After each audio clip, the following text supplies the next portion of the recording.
On today's show, a Kings discussion more complex than fans may realize, and it has everything to do with Harrison Barnes, his role, his numbers, whether or not the Sacramento Kings should be looking to upgrade him, and what a realistic upgrade looks like. Chris Biderman from the Sacramento Bee from New Orleans joins me to discuss everything HB right here on Locked On Kings. You are Locked On Kings, your daily Sacramento Kings podcast, part of the Locked On Podcast Network, your team every day. And now, ladies and gentlemen, it is that time for another episode of Locked On Kings.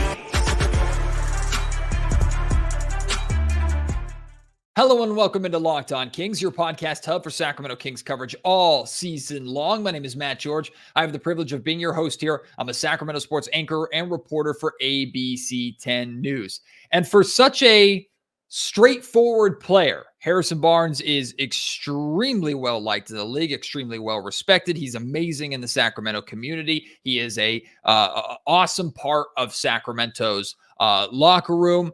What Harrison does is pretty straightforward. He's very fundamentally sound. For all the, simplicities of Harrison Barnes, the player, and Harrison Barnes, the person, the questions around him and his position for the Sacramento Kings going forward are immensely complex.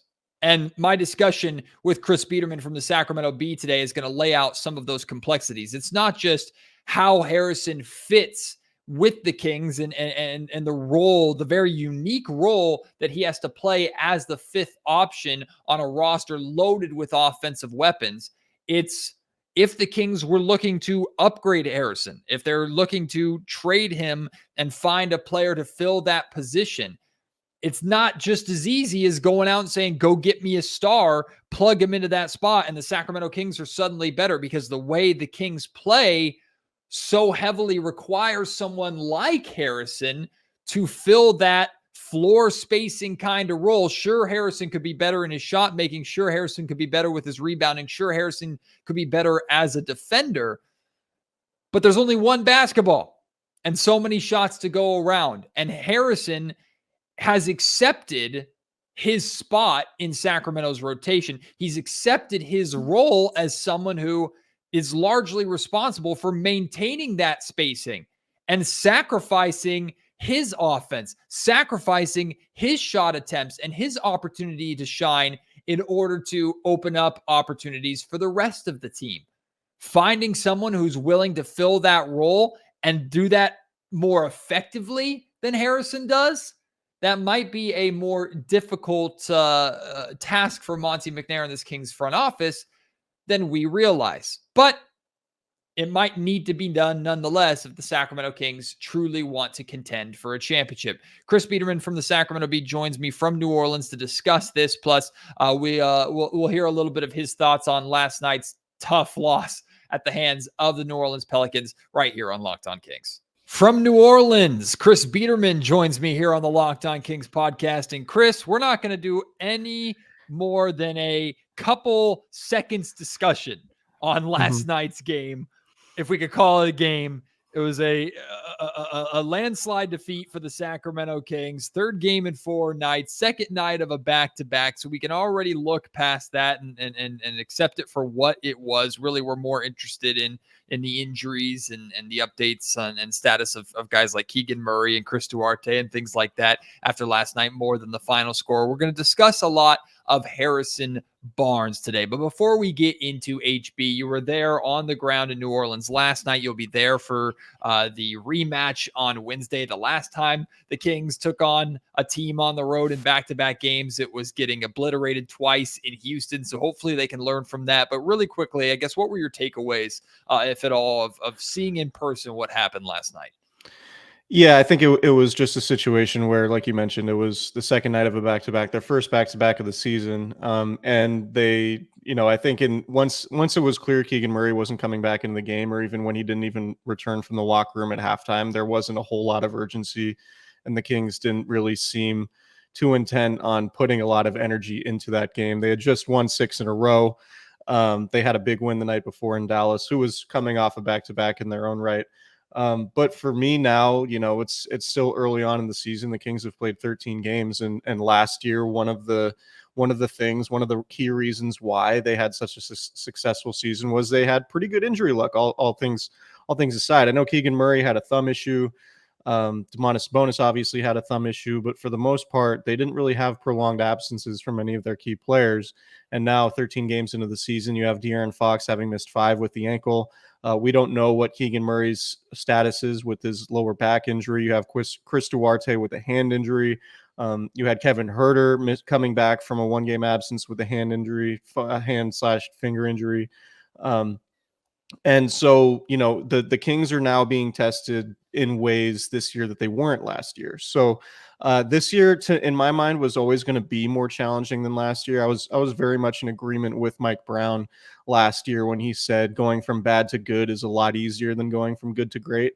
And that's the challenge the Kings are facing right now, is going from good to great while now dealing with more adversity than they ever dealt with last year. So that to me is sort of what's sticking out. Like it's a 6-game road trip.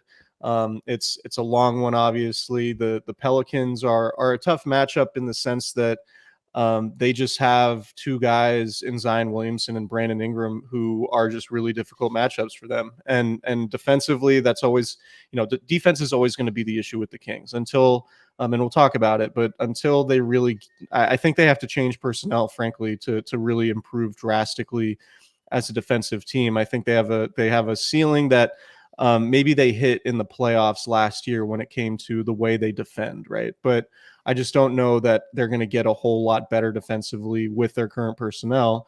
And I think that might have been on display when you go against somebody like Zion Williamson. And Zion is super unique, right? Like all of his points came in the restricted area, and a lot of it was just dribble drives and just, like putting his head down and acting like a pass rusher on 3rd down, right? Just getting right to the rim. And the Kings were slow to double team, and they didn't make life particularly difficult on Zion. And part of that could have been the fact it was a back-to-back, and, the 3rd game in 4 nights, like you mentioned. But no, the injuries, the defense, those things are the Kings are going to score. And De'Aaron Fox is playing the best ball he's ever played, in my opinion. And so that's going to be able to carry them to a certain extent. Domantas Sabonis is having a really nice season too. But now those guys are really going to have to step up, particularly if Keegan Murray has to miss any time with this back injury.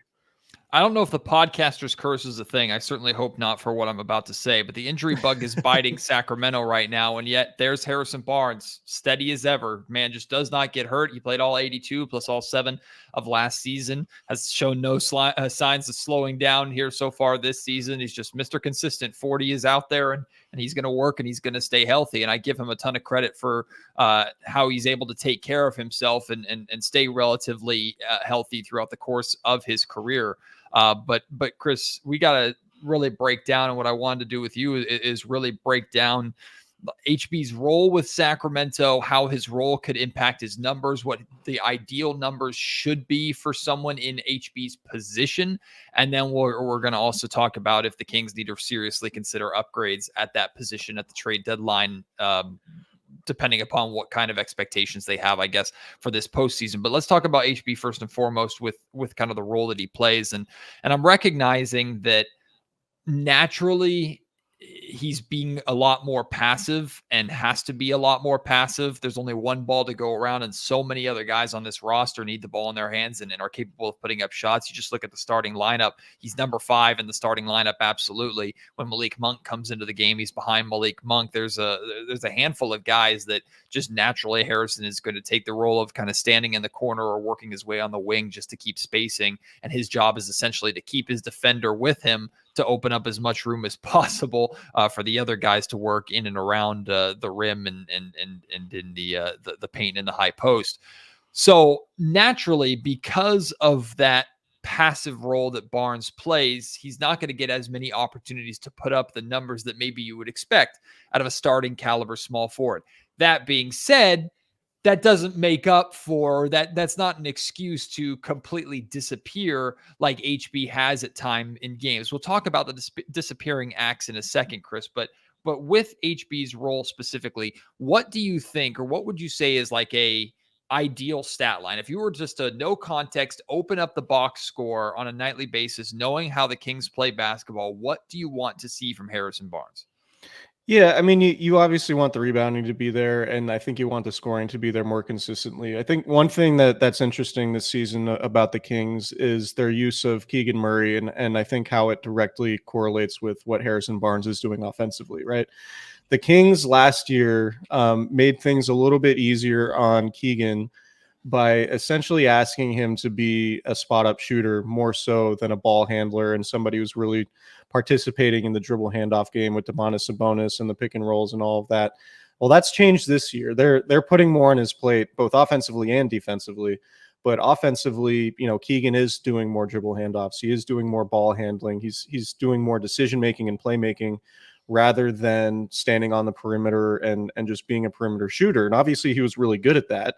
But the Kings, Mike Brown, and the coaching staff have recognized that they need Keegan Murray to, take another leap and become a more well-rounded offensive player for the team to take that next step. At the cost of that, potentially, is Harrison Barnes, right? He's sort of a guy. He's steady. He can, he's not a great passer, but he can pass. He's not a great dribbler, but he can dribble. He's not a great playmaker, but he can playmake. But he is not. He's sort of a jack of all trades, master of none right now, I would say. And I think his value to the Kings is more intangible from the standpoint of, like you mentioned, his durability, his professionalism, his steadiness, the veteran presence that he provides an otherwise relatively young team. He's, championship pedigree, while, on a team that hasn't had, De'Aaron Fox and Domantas Sabonis have now played in the playoffs, but they don't have like extended success when it comes to winning playoff series, right? So Harrison Barnes at least gives the Kings a semblance of those things. But you're not really seeing the production from him. And maybe it's too early to make any sweeping generalizations, right? Like, I know we generally in the NBA media space like to, talk about react to early season woes and things like that. But really, like, you talk to people in the league and they'll tell you don't really know what you have in anybody until you get to January, February, even Christmas, and so we're still some time away from that. We're a month away from that, so maybe Harrison Barnes' at $18 million a year, you would think that you'd be able to get more than 11 points a game from a wing, and I think it's fair to say that wing is the most important position in the league, and I don't know that Harrison Barnes is really a plus defender against wings, and switchability is super important. I don't know that you would feel great about Harrison Barnes guarding some of the game's better guards. I don't know that you would feel great about him guarding some of the better power forwards, like Zion Williamson is a perfect example. He's he he can be in the right spots, and he's definitely physically strong. But I don't know that he's a plus defender against anybody who's really a plus offensive player. I think he's fine, and I think he can be where you need him to be. But like we saw in the playoffs last year, I don't know that you would necessarily feel great about Harrison Barnes occupying a spot that is arguably the most important position in the league right now. So, Harrison Barnes, I think probably, and this is not meant to be disrespectful to Barnes at all, but I think one of the most appealing things about that contract he signed in the offseason was the fact that it's probably palatable in a trade, right? Like, if you're a young team and you're offloading somebody and you want to bring back a veteran who can be a positive influence in your locker room, then, spending $18 million a year for Harrison Barnes is not crazy. It's not like a terrible decision for a young team trying to improve its culture. Now, I don't know if Toronto, for example, would have any interest in Harrison Barnes and paying him $18 million a year, or if they would rather just tear it all down, or if, when we can talk about OG Anunoby or Pascal Siakam as possible upgrades and what those deals might look like. But that's the thing, I think, when trying to forecast what the Kings are going to do. They have some tradable pieces, and I know Shams Charania at The Athletic said this week he expects the Kings to be super active when it comes to the trade market this year and being in the market for some star players. But unless the Kings part from Keegan Murray, or even Domantas Sabonis, which I don't think they'd part from either of those guys. I don't really know what the Kings have that's super enticing unless they just trade all of their picks. Maybe that's what it is. But if you're a team trading with the Kings and you're giving them a Pascal Siakam or an OG Anunoby, you're probably expecting them to be really good and pick in the 20s. And how valuable are those Kings picks going to be, right? If you're a GM. So that's a question. But when it comes to Harrison Barnes, I mean, it's still early, I think, and there's going to be time for him to play a little bit better and be a little bit more consistent. But I think for me, like, the consistency is the thing. Like, he can't have single digit scoring games and go weeks without a 20-point game here and there. Like, he's going to have plenty of opportunities to get open looks given all the other options the Kings have offensively.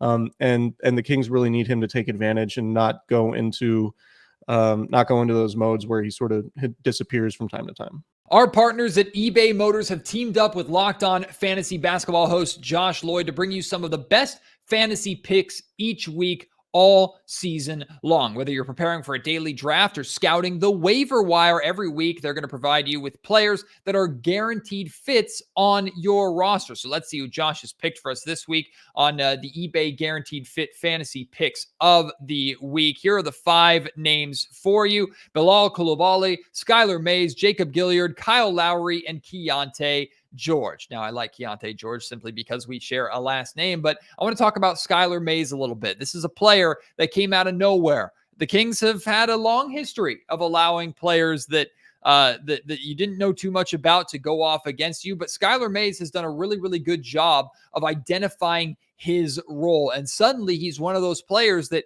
can secretly provide you with enough of a fantasy boost that could be the difference in winning or losing your work or your week. He should be starting for a decent period of time with the injuries. He's a great value for fantasy teams, at least until Malcolm Brogdon returns. That's why Josh Lloyd likes him so much, is the increased opportunity means increased volume. And we saw Skylar Mays, what he can do when he gets the shots. He torched Sacramento in the Golden One Center a couple of weeks ago. Josh Lloyd from Locked On Fantasy Basketball is going to help you win your fantasy championship, and eBay Motors knows a championship team is about each player being a perfect fit. It's the same thing with your vehicle. With over 122 million parts for your number one ride or die, you can make sure your ride stays running smoothly. Brake kits, LED headlights, roof rack, bumpers, whatever your baby needs, eBay Motors has it. And with eBay Guaranteed Fit, it's guaranteed to fit your ride the first time, every time, or you get your money back. That's called security right there. Plus, at these prices,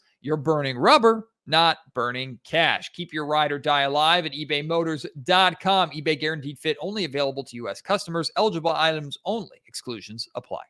When you look at Harrison's numbers, I think what jumps off the page immediately is that everything is just all over the place. You said the consistency, there really is none. I mean, he had 16 points last night, obviously in a blowout loss. Now, to be fair, it's not like those were garbage time points. He actually was one of the few players that was scoring pretty well in the first half of this game. Had a good night shooting from three-point range, went 3 of 6 from deep. The 16 points is the most he scored since he went off for 33 in the season opener in Utah. Other than that, like, he had 12 points against Dallas, then 7 points against San Antonio, 13 against LA, 4 against Cleveland, 4 against OKC, 12 against Portland, 3 against Houston.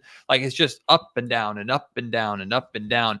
And then I don't know how big of a deal you make into that versus the rebounding numbers, for example, which is 4 last night, 4 against Dallas, 2 against San Antonio, 1 against LA, 5 against Cleveland. There's just, it's all over the place. He had a game where he had 0 in 22 minutes against Houston, just 1 against Golden State in 31 minutes. So what I was asking for Harrison Barnes is the expectation was the shot attempts and the scoring opportunities are going to go down, but that doesn't mean that his rebounding can't improve. That doesn't mean that his assists can't improve. He has to make impacts on the game in other ways than just scoring if he's really going to be a passive role. And you see how Kevin Huerter has improved as a rebounder. You see how Keegan Murray has improved as a rebounder. And it's like, why can't Harrison do that? What is Harrison doing wrong that he's just not getting those numbers? And I know he's never really been like a fantasy type player who's going to fill up a stat sheet for you. He's really never been that at any point during his career. But when I look at these box scores, it's like I don't know what to focus on because everything is just so discombobulated. The thing I would say about Harrison's rebounding, and I'm with you, it probably could be better, but the Kings are second in the NBA in defensive rebound rate. So, Domantas Sabonis swallows up a lot of those rebounds. Sure. And the Kings as a team are doing pretty well, at least when it comes to defensive rebounds. I'm looking at their offensive rebounding rate right now. They're down to 20th. And, they're only at 26.7% in offensive rebounding rate. And maybe that's an area where he can improve. The rebounding to me, just given the Kings' overall rebounding numbers is not as big of a deal. But rebounding to me coincides with defense, right? And that's the thing to me. Like if Harrison Barnes is not providing you steady scoring, then you need him to be providing you steady defense and perhaps plus defense if he's going to have these games where he's scoring 4 points, 7 points, 4 points, he needs to be a plus defender. And I don't know that he's any better than an average defender. And maybe that would, if he were better at rebounding, that would mask some of those issues. But I think when it comes to just his pure rebounding numbers, I think the Kings are mostly fine there on the defensive side. But they could use some more crashing of the glass offensively, and obviously that would lead to more spray threes, which Mike Brown loves. And given their shooters, that's definitely something that could benefit the offense. But no, if he's going to play 3 and 4, he probably should be crashing the glass offensively better, and that would definitely help. Again, it just seems like such a passive role that he has, and that's almost what's required from somebody in these Kings lineups, with just the amount of shooters and ball, not necessarily ball handlers, but guys that obviously need the ball in their hands at times to be effective. Again, there's only one basketball and there's only so many shots to go around. And if you have no problem with Fox taking 20 of them a night, Sabonis taking 10 to 15 a night, plus Keegan or Kevin or whoever has the hot hand that evening, Malik Monk when he comes in, like it's almost like you need someone who is willing to play the role or have the role that Harrison Barnes has, which is why I question, okay, if you go and look for an upgrade for HB, which I think is a legitimate question, and Monty's going to keep his eye open, period. You think of the most upgradable areas of the Kings roster outside of like rotational help, which is, hey, go out and get an Alex Caruso. Okay, that's someone who's going to come in, play spot minutes, and probably help you defensively. But we're not talking about a major upgrade in that case. If you're looking at an OG, a Pascal, a Paul George, who some people think is going to be available, you're talking about a massive player to come in and become a major part of what you're doing here, then somebody's going to be on the outs. Is that Kevin Huerter? Is that Keegan Murray even? Like, I just don't know if Sacramento can find an upgrade that doesn't throw everything off. It almost seems like they need someone who does what HB does, which is be out there, be enough of a presence that defenses have to respect you, but understand that your role is to kind of be hands off and open up things for everybody else. It's a really unique thing that the Kings are kind of not just asking HB to do, but they require him to do in order for their offense to work. I'm going to do something that might upset a lot of Kings fans, but I will point out that I think this is the exact reason why the Kings were so interested in Draymond Green in the offseason. Because I think in that spot, the Kings already have so much offensively in terms of shot creation and outside shooting that a secondary playmaker and a defender might better serve this team overall. Somebody who can guard fives, somebody who can give you a little bit of size defensively. Maybe not, Draymond Green is not a big guy, but he can guard centers capably, right? And he can be a connecting piece in your offense. He can run the break. He can do all of those things.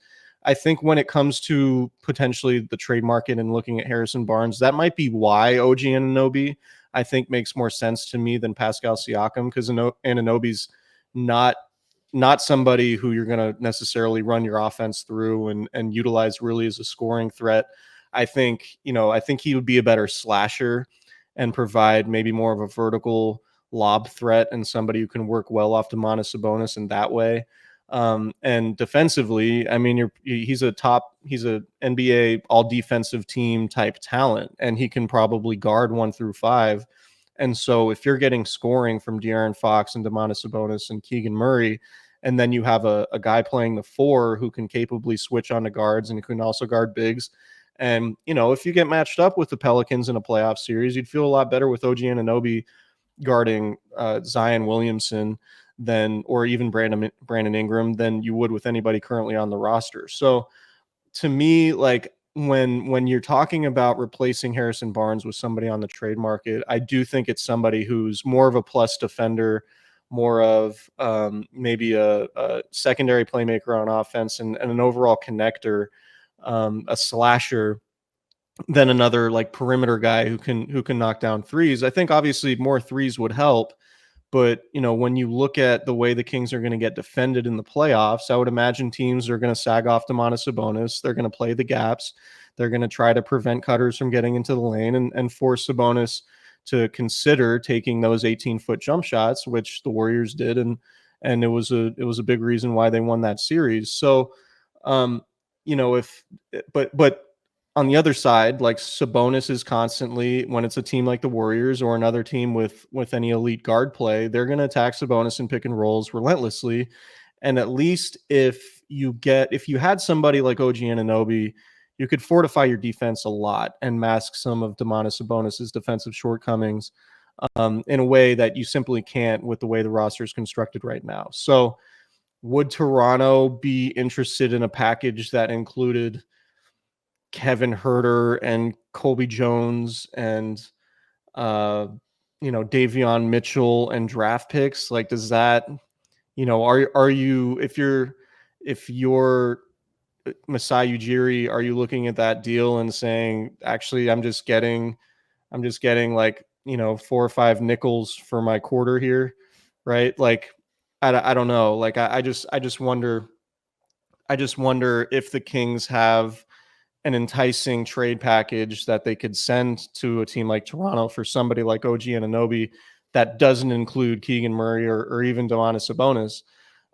And so that I think is the biggest question. Can the Kings swing a deal like that, like to your point, without completely uprooting what they already have? And I think that's, that might be a difficult needle to thread, but I think Monty McNair is smart and creative and could potentially figure something out. Today's episode of the Locked On Kings podcast is brought to you by FanDuel, America's number one sportsbook. Right now, new customers get $150 in bonus bets with any winning $5 money line bet. So find a team that you want to ride with, or maybe a heavy favorite in a game, and take that bet.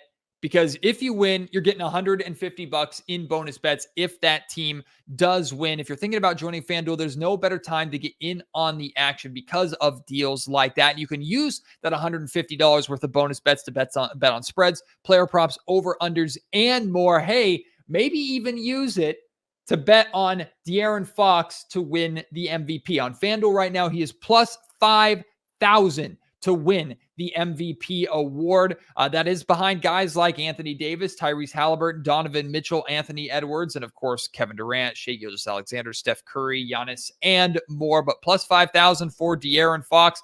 That's not a bad way to spend that $150. Look, if that wins, $150 turns into $7,500 if Fox can win MVP. And the way he's been playing, I think he actually does have a legitimate shot, assuming he keeps rolling the way he is, he keeps shooting the way he is, and the Sacramento Kings are in the running for top of the Western Conference like I believe they can be. That's just an example of some of the many ways that you can play FanDuel and enjoy FanDuel. Visit FanDuel.com/lockedon. Kick off the NFL season and tip off the NBA season the right day with FanDuel, official partner of the NFL.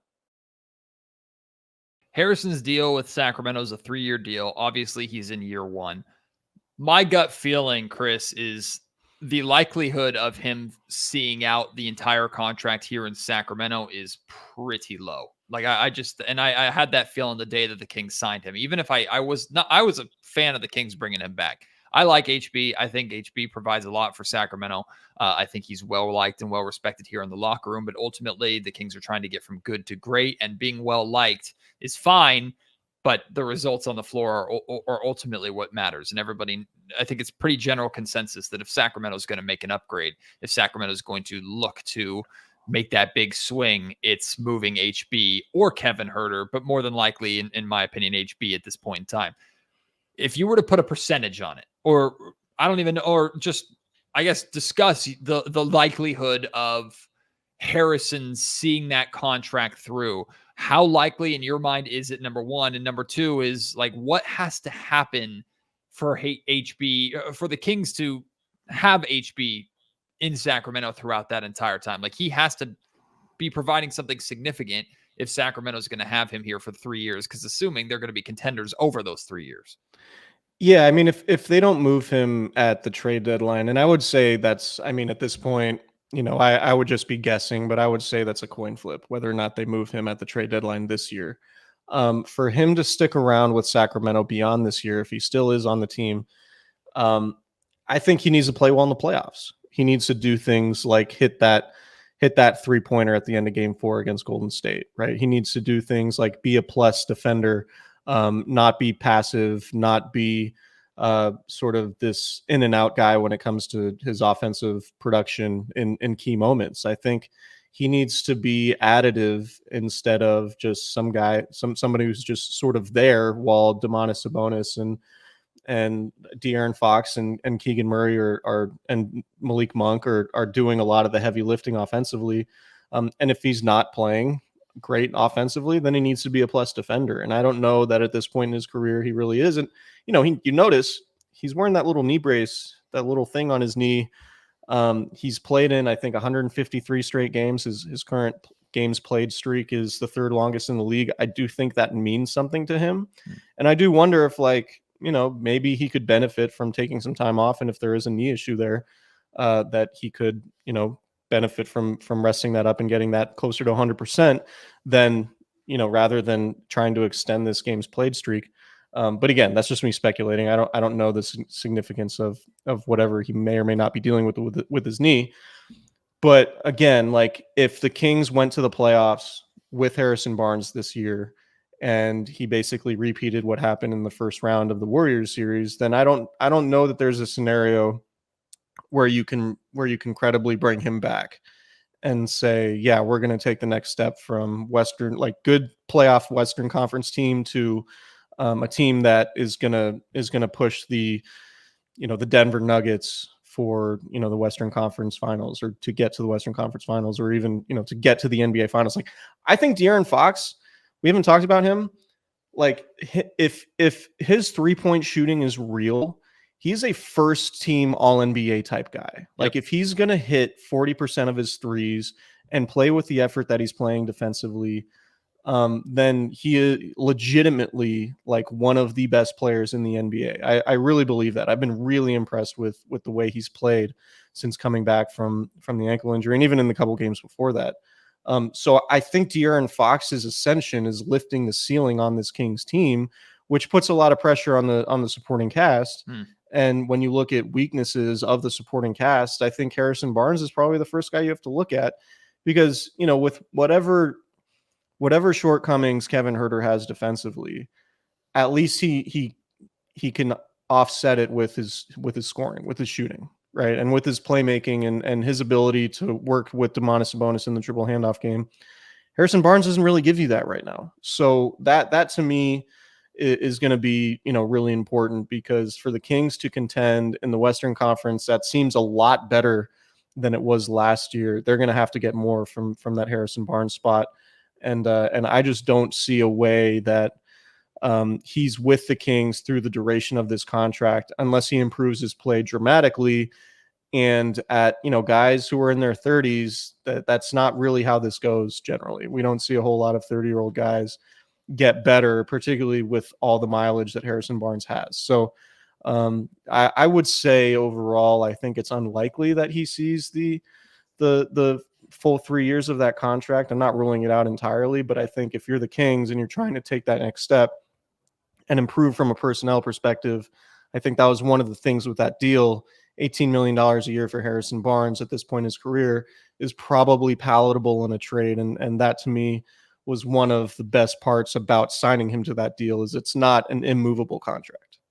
The contract also does include a 10% trade bonus. So maybe when they signed the contract too, they knew kind of what they were getting into, and HB wanted to add a little extra security in that sense, or some incentive on that sense if he does get moved. I just wonder, Chris, as much as I like HB and want it to work, I just wonder if the writing is on the wall with the fact that he's 31 now. I mean, you kind of know what HB is, whether it's in the playoffs or during the regular season. It's what he's been consistently throughout his career. And I know it's early in the season. Maybe he can figure things out. And more importantly, maybe the Kings and Mike Brown can kind of figure out more how to implement him a little bit better, or use him a little bit better, or maximize him. I'm not putting that past this coaching staff to figure something out because they've been so good with other players. I just wonder if the writing is on the wall of this is who Harrison Barnes is, and to expect him to be not just any different, but significantly different in a playoff type setting, or in a gotta have it type setting, like not just the opening round of the playoffs, but say the Western Conference Finals, which is what the Kings ultimately have to get to if they want to make the NBA Finals. Then they get to the NBA Finals and need number 40 to step up in order for them to actually win it all. Like, I think the writing just might be on the wall with this is who HB is. It's good enough to be good, but not get you to that great, which I don't know if that's unfair to put all of that on the fifth guy in your starting lineup, but this is a results league. And like you said, the wing position that he plays is arguably the most important in the league, but that's where you see so many difference makers on that biggest stage come from that position. And even De'Aaron Fox playing out of his mind and an improved Domantas Sabonis might not be enough to make up for what 40 consistently or inconsistently does on the big stage. Yeah, and look, the Kings said it at media day. Their goal is to win a championship, right? Like that is their goal, to be the best team in the NBA and to win a championship. It's not about being a feel-good story anymore for them. They feel like with De'Aaron Fox's ascension, with Domantas Sabonis as a secondary player, with Keegan Murray's potential rise, that they can get to a level where they're competing with the Nuggets, with the Celtics, with the best teams in the league. And you look at the wings that they would have to beat to get there. if say the Kings did make the NBA Finals, do you feel great with Harrison Barnes guarding Jason Tatum or Brown? Like, do you feel great about matching up with Giannis? Do you feel great even about matching up with Zion? Like, it's just the goal for the Kings is the highest goal you can have in the league, which means what you have to achieve is incredibly difficult. And yeah, Harrison Barnes can be a nice player for you if all you want to do is just make the playoffs every year and give yourself a shot to win a series or two. But if you're competitive, which the Kings are, and you have desire to bring a championship to Sacramento, then you have to aim really high. And aiming really high might mean moving off somebody from like Harrison Barnes and finding an upgrade. And it's a cold hard truth of the league. And it's the same way. Again, I know Kings fans hate hearing about the Warriors, but it's the same way when it came to the Warriors moving off David Lee and, allowing Draymond Green more of a role to flourish with just playing a different style of ball, right? Like, it's, there are examples all throughout the league of teams just like, no, we're going to go this way and get this guy because it lifts their ceiling. And right now, I frankly, just when you look at all the, if the Kings had to play the Clippers in the playoffs, right? Do you feel great about Harrison Barnes matching up with Kawhi Leonard and Paul George? Like, I don't personally, right? Like, and again, it's nothing against him. It's just, it's such an important position that you need to either, if you're not going to score, you need to play elite defense. And if you're not going to play elite defense, you need to at least be able to score. And I don't know that you're necessarily getting either of those things from Harrison Barnes at a high enough level to feel comfortable. Like, we can take down these teams that we need to take down in the 7-game series in the playoffs. And I think that was evident last year against the Warriors. And I think the Kings are cognizant of that, which is why they didn't completely break the bank for Harrison Barnes and they signed him to a contract that they could potentially move off of. I think it's just such a weird spot, Chris. Just the idea of upgrading Harrison seems simple on paper, but it's finding the upgrade that fits with what you do. And I think one of the major reasons why the Kings brought Harrison back in the first place, beyond the money, was, I think, twofold. Number one, and I hope Monty recognizes this, Sacramento has historically really struggled to fill that position, even when they were good. Like that wing, the wing position, that 3-4 position has always been difficult for Sacramento to fill consistently. So that's number one. Number two is Harrison knows this system. He knows Mike Brown. He kind of knows what's needed from his position, and he's willing to do it, even if he doesn't do it as well as the Kings need him to do it, right? And finding an upgrade at that position is difficult enough because everybody wants to upgrade that position, but finding an upgrade that doesn't require you to change what you do or require other players to take steps back, I think it's just going to be a big challenge for Sacramento. But that's what Monty's job is, right? That's what this front office's job is to find those upgrades and not try and shove a round peg into a square hole, but figure it out. So I think they have their work cut out for them. It's great that the Sacramento Kings are in that position to be able to make an upgrade like that. But I don't necessarily envy Harrison in this process, and I don't necessarily envy the Kings front office in this process too, because that might be a tough ask more than we realize. Yeah, and I think one more point that needs to be made is, I think, is it fair to say Malik Monk was the Kings' second best player in the playoffs last year? Absolutely, 100%. He's facing free agency, right? So, like Malik Monk needed to be on the floor in the playoffs because he was the only other guy who could play make outside of De'Aaron Fox in the playoffs against the Warriors. And Malik Monk, I think, is a guy that is going to be pretty expensive, frankly, in the offseason, upcoming with his upcoming free agency.